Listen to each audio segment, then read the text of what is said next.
امام نے فرمایا عورت کے اندر 3 چیزیں ہیں، مال، جمال، کمال۔ چھٹے امام کی حدیث ہے، کتنی چیزیں ہیں؟ مال، جمال، کمال۔ جوان سے کہتے ہیں مولا کہ نہ کسی کا مال دیکھ کے شادی کر، اس لیے کہ مال دیکھ کے شادی کرے گا تو جیسے ہی مال ختم ہوگا ویسے ہی بیوی سے محبت ختم ہوگی۔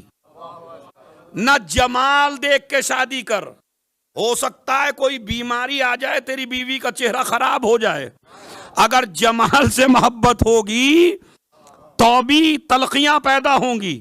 اب بچی ایک چیز، وہ ہے کمال۔ کمال نہ بیماریوں میں ختم ہوتا نہ غربت میں ختم ہوتا، اس لیے کہا کمال دیکھ کے شادی کر، دولت دیکھ کے شادی نہ کر اور جمال دیکھ کے شادی نہ کر۔ پھر امام نے فرمایا اگر تو کمال دیکھ کے شادی کرے گا تو اللہ تجھے 3 چیزیں دے گا، جمال بھی، مال بھی، کمال تو ہے ہی، اور اگر جمال دیکھ کے شادی کرے گا اس سے محروم ہو جائے گا، مال دیکھ کے شادی کرے گا اس سے محروم ہو جائے گا۔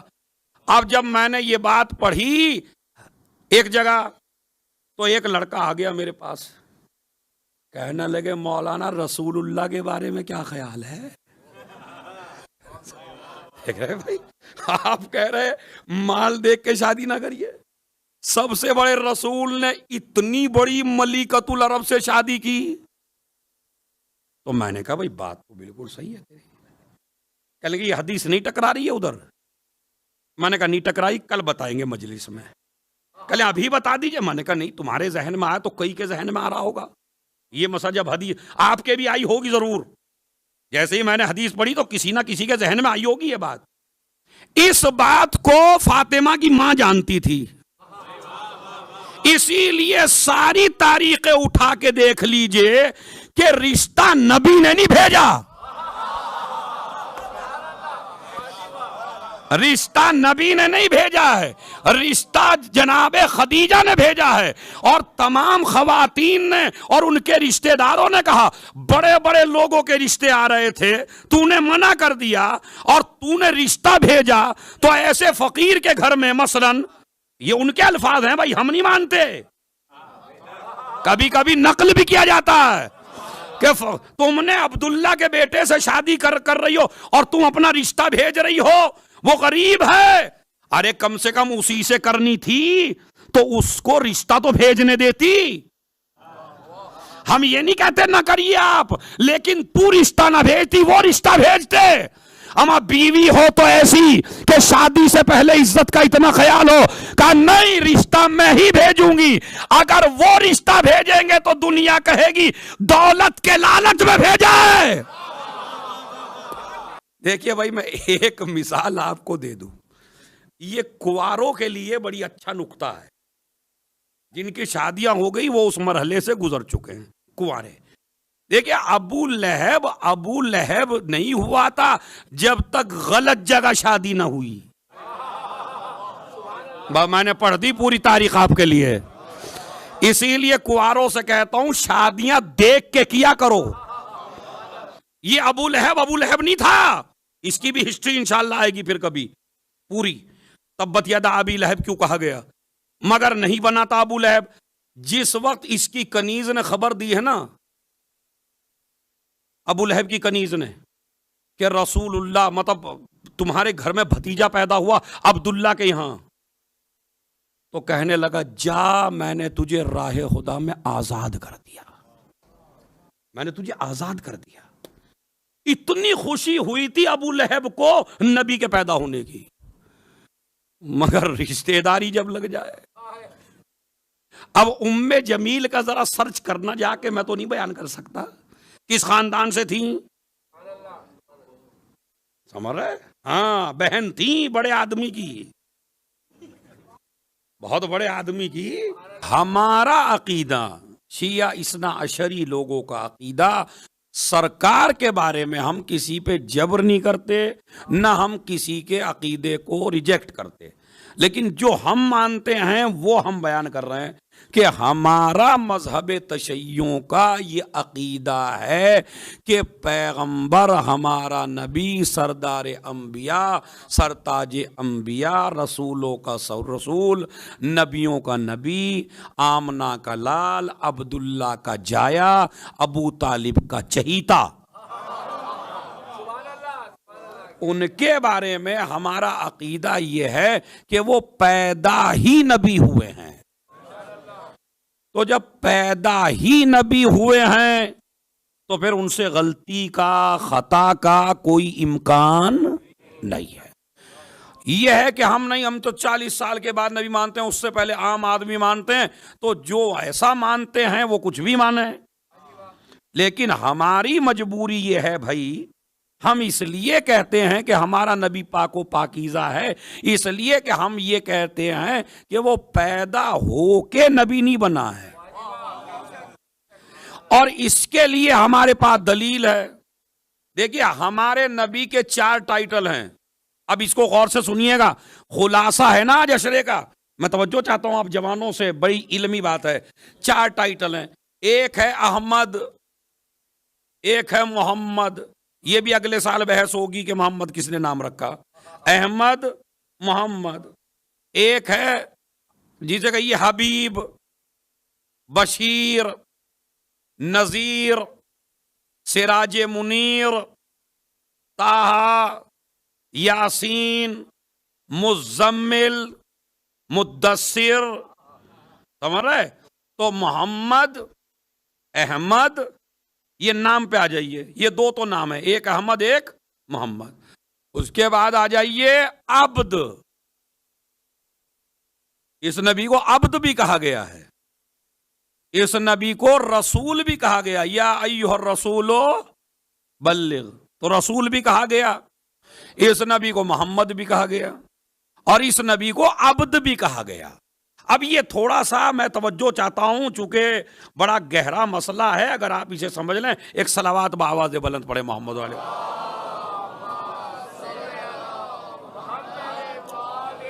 تو پورے اشرے کا خلاصہ ہے بھائی، یہ سمجھیے، تو ہمارے پیارے نبی کا ایک نام محمد اور ایک نام احمد، اور اتفاق کی بات یہ ہے کہ جو امام زمانہ آئیں گے ان کے بھی یہی 2 نام ہیں،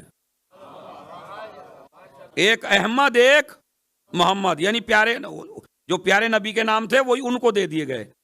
تو ایک ہے رسول، ایک ہے محمد، ایک ہے احمد، ایک ہے عبد۔ ابھی القاب کی بات چھوڑ دیجئے، اب مجھے آپ یہ بتائیے، جو یہ آیت ہے بسم اللہ الرحمن الرحیم، ذرا سب مل کے پڑھیں گے، ان اللہ و ملائکتہ، پڑھیے ذرا مل کے، ہاں، صلو علیہ وسلم، یہ آیت ہے، اللہم،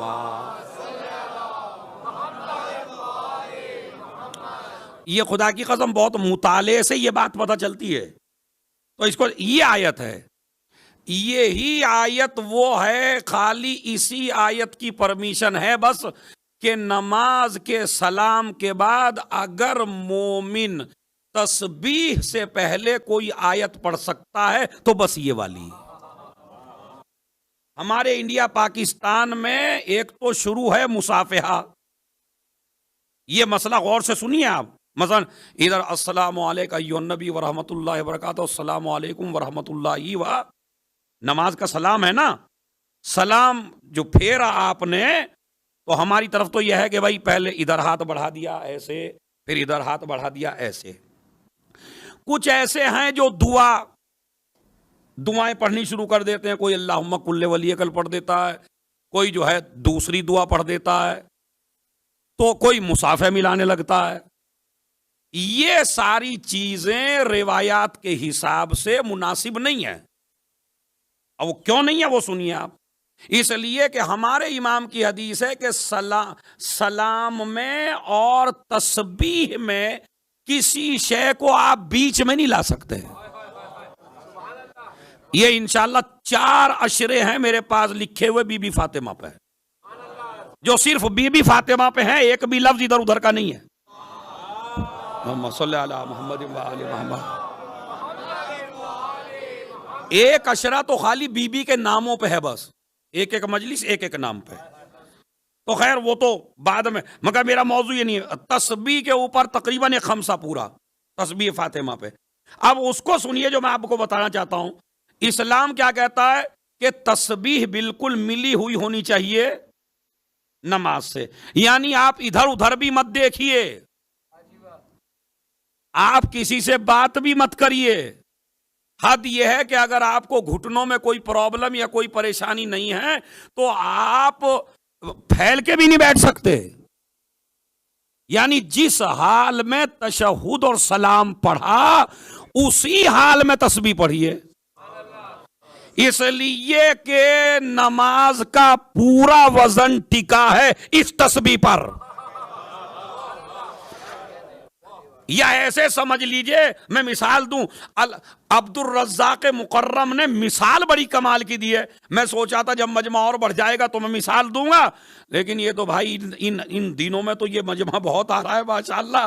تو خیر سن لیجئے، لکھیے آپ. عبد الرزاق مکرم نے جو مثال دی ہے خدا کی قسم، انہوں نے کہا تسبیح اور نماز رابطہ ایسے ہی ہے کہ جیسے کہ کوئی آدمی گاجر کا حلوہ بیچ رہا ہو مگر اس پہ چاندی کے ورق نہ ہو. مٹھائی بڑی اچھی ہے مگر چاندی کے ورق نہیں ہے. ایک آدمی برابر میں بیٹھا ہے، وہ بھی وہی مٹھائی بیچ رہا ہے مگر چاندی کے ورق لگا رکھے ہیں. ایک مثال. دوسری مثال انہوں نے جو دی ہے عبد الرزاق مکرم نے، انہوں نے کہا کپڑا آپ دونوں لائے مارکیٹ سے، ایک ہی کمپنی کا ہے، ایک ہی کپڑا ہے، لیکن ایک کپڑے کو منخوش کر دیا سونے کے دھاگوں سے اور ایک کپڑا چھوڑ دیا بغیر منخوش کیے ہوئے.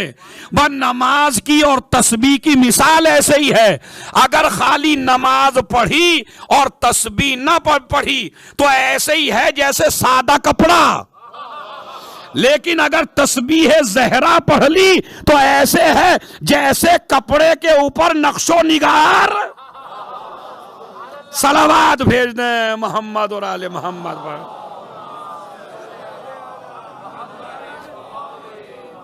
میرا موضوع تسبیح نہیں، میرا موضوع خالی ایک مسئلہ سمجھانا ہے آپ کو. تو مسئلہ میں کیا سمجھانا چاہتا ہوں، یعنی بغیر تسبیح کے نماز کی وہ اہمیت نہیں ہے. امام نے فرمایا کہ 70 رکعت نماز بغیر تسبیح کے اور 2 رکعت نماز تسبیح کے ساتھ میرے نزدیک زیادہ اہمیت رکھتی ہے. حدیث ہے. اب میرا موضوع تسبیح ہوتا تو آج تمہیں معراج کرا دیتا میں تسبیح کے اوپر، لیکن میرا موضوع نہیں ہے کیونکہ میرا موضوع ہے اجداد نبی، تو ہسٹری چل رہی ہے اس کی. تو مسئلہ کیا ہے کہ جس حال میں آپ ایسے بیٹھتے ہیں نا، ایک پیر کو دوسرے پیر پہ رکھ کے ایسے بیٹھ کے، ادھر آپ نے سلام پھیرا، سلام پھیرنے کے بعد فوراً آپ تسبیح پڑھیے، ہلیے جلیے بھی نہیں، کسی سے بات بھی نہ کریے، کوئی تعقیبات میں سے بھی کوئی دعا نہ پڑھیے. اللہم کل ولی کل بھی بعد میں، مصافحہ بھی بعد میں، ساری چیزیں بعد میں، بالکل ملا دیجئے اسے نماز سے. یہ تسبیح زہرا کا طریقہ ہے. مگر ایک آیت ہے جسے پڑھ سکتے ہیں بس. امام نے فرمایا بس ایک آیت ہے. ادھر مومن نے سلام پھیرا، ادھر پڑھے ان اللہ و ملائکتہ یصلون. بس اس آیت کے پڑھنے کی پرمیشن ہے تسبیح سے پہلے. اب اس کی کیوں ہے، توجہ چاہتا ہوں جو ٹیک لگائے بھی بیٹھے ہیں. اس کی وجہ یہ ہے تاکہ تسبیح کی ابتدا صلوات سے ہو. ایک صلوات بھیجے محمد اور آل محمد پر.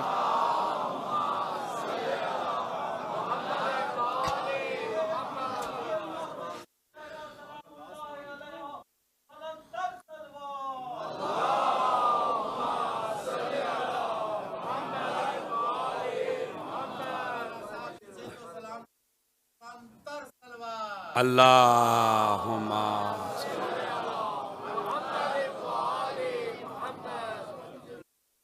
تو آپ نے دیکھا یہ ہے شریعت کا مسئلہ. یعنی نہ ادھر ہلیے نہ ادھر ہلیے نہ کچھ پڑھیے، آپ صرف نماز کے بعد تسبیح زہرا پڑھیے. ایک آیت ہے، وہ آیت میں نے کیا بتائی، ان اللہ. اس میں کون سا لفظ ہے، ان اللہ و ملائکتہ ہاں آگے بڑھیے. الل بشیر نہیں ہے, الل نذیر نہیں ہے, الل حبیب نہیں ہے. آما چلیے حبیب کو بھی چھوڑیے. الا محمد نہیں ہے, الا احمد نہیں ہے, الا رسول نہیں ہے. ارے بہترین عہدہ اللہ نے دیا, عبد کہا اپنا, یہ بھی نہیں کہا عبد کے اوپر صلوات. آخر اس کا ریزن کیا ہے, وجہ کیا ہے جو نبی ہی کا لفظ رکھا؟ اب اگر آپ سمجھ جائیں تو اصل میں وجہ یہ ہے, کچھ ٹائٹل ایسے ہیں جو نبی کو زمانہ گزرنے کے بعد ملے ہیں. ظاہراً, حقیقت میں تو نبی پہ تھے وہ, لیکن ظاہراً دیکھیے لفظ محمد جب پیدا ہو گئے تب نام ملا. لفظ محمد جب پیدا ہو گئے تب ملا. اس کے بعد آ جائیے, احمد کے نام کی بشارت عیسیٰ نے دی, وہ ولادت سے پہلے. اس کے بعد آ جائیے آپ عبد. عبد جب کہا جب معراج ہوئی. رسول اس وقت کہا جب 40 سال کے بعد اعلان کر دیا. تو اگر صلوات میں لفظ رسول ہوتا, محمد ہوتا, احمد ہوتا, عبد ہوتا, تو دنیا یہ سمجھتی کہ صلوات کی سٹارٹنگ یہاں سے ہوئی ہے. اس لیے صلوات میں کہا النبی, نبی پر صلوات ہے. اب یہ نبی کب سے ہیں؟ کنت نبیا آدم بین الماء والطین.